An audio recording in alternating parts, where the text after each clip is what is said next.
Mr. President, most mornings I get up kind of early and I go for a run on the mall, run by the Capitol, this beautiful building, the Senate House, the People's House. Recently it was open for all of us to enjoy, and now, as most Americans know, it's ringed with gates and razor wire and troops. It looks a little bit like the Green Zone in Baghdad, not the U.S. Capitol. And here's the thing, when I go running, I do this most mornings, I did it this morning, you see these wonderful National Guard men and women who are serving their country still here behind the fence, behind the razor wire. And they're literally about every 50 yards, sometimes closer, standing, post, all night. All night. Hundreds of them. American soldiers. And they're doing their duty, and we all appreciate it. I talk to them, and I just say, hey, how you guys doing? How's morale? You want to be here? You think it's time to go home? I think it's time for you to go home, and I'm going to try and help you with that. Now look, most are stoic, they're tough, they're soldiers doing their job, but make no mistake, Mr. President, they want to go home. Stand in their post all night, 1, 2, 3 in the morning, every 50 yards. For what? For what? I don't think they know what for, and neither do I. Now, Mr. President, the assault that took place on our democracy on January 6th was a dark day for our country, no doubt. I'll remember that the rest of my life. But the members of Congress did something really important that same day.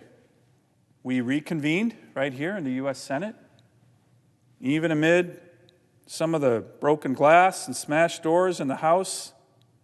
We finished our constitutional duty to count the Electoral College votes. The rioters that day, who should be prosecuted, did not win. That was important. But that was 3 months ago. And our nation's capital is still decked in layer upon layer of barbed wire and metal fencing. More than 5,000 troops still roam the Capitol, instead of being where they know they should be, home with their families, back to their jobs. These are National Guard members, so their work is obviously being disrupted, and back to their states and their communities. The cost of keeping them here since January at this juncture, Mr. President, is over $500 million. But here's the thing.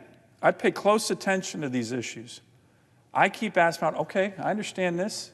They were here after the 6th. They're here for the inauguration. But what's the threat now? Give me an intel threat, a credible intel threat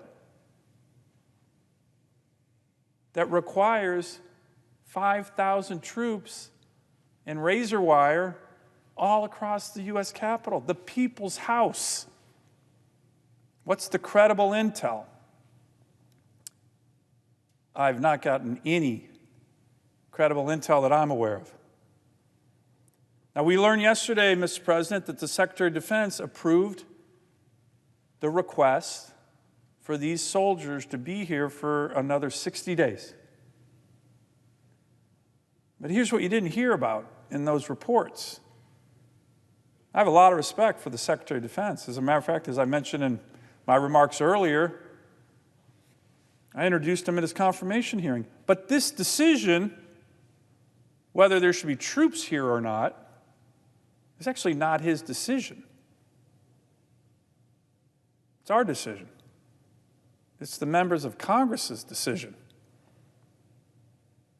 That's the threshold issue. Should we still have the troops here? It's the majority leader's decision. It's the Speaker of the House's decision. So why do we still have troops here? Why is the Capitol still in high security lockdown? I think it would be really important for the majority leader to come to the floor and not only tell us, but tell the troops, tell the American people what's going on. Remember, this is not our house. This is not our building.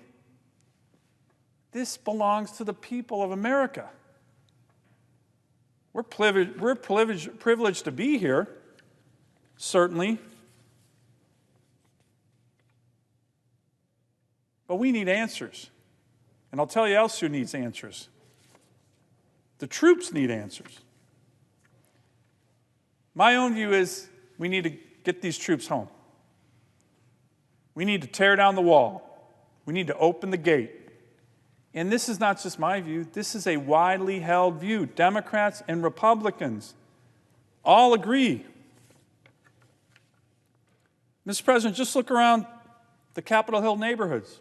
These signs are everywhere. So are other signs. Free the people's house. Don't fence the Capitol. What's happening right now, we all love our military. Our military normally is a symbol of strength for America. But right now, the military here is not a symbol of strength. We are telling the world through razor wire that American democracy is fragile, that it's afraid.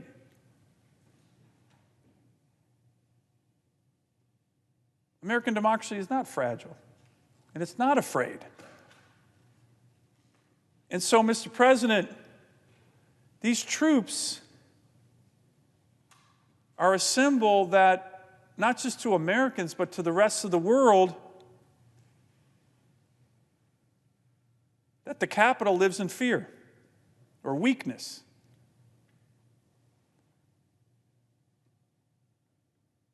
There was evidently some kind of vague, it wasn't credible, threat on March 4th from some nut job group, QAnon, however the heck you pronounce it.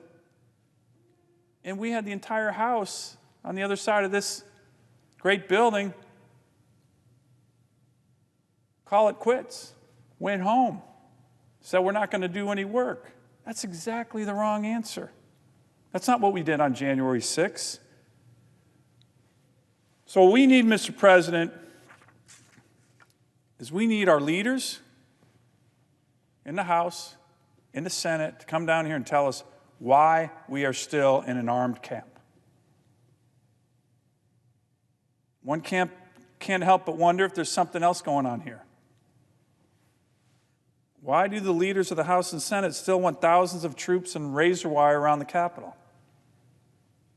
I hope they don't fear the people they represent. I don't fear my constituents. Is there intel that they have that we don't know about? How long can we expect this green zone in our nation's capital to continue? The American people need answers, but here's the key issue. At the end of the day, this is a law enforcement problem. It's not a military problem. To make it a military problem is dangerous. If the Capitol Police need more officers, then let's have that discussion. But we are a citizen-controlled government, and our military, whom I respect so much, should not be used for an extended period of time here on the Capitol grounds to handle a law enforcement issue, especially at the most important symbol of democracy in America, probably the most important symbol of democracy in the world. So, Mr. President, here's what we need to do. It's time to tear these walls down, open these gates, and send our brave National Guard troops home.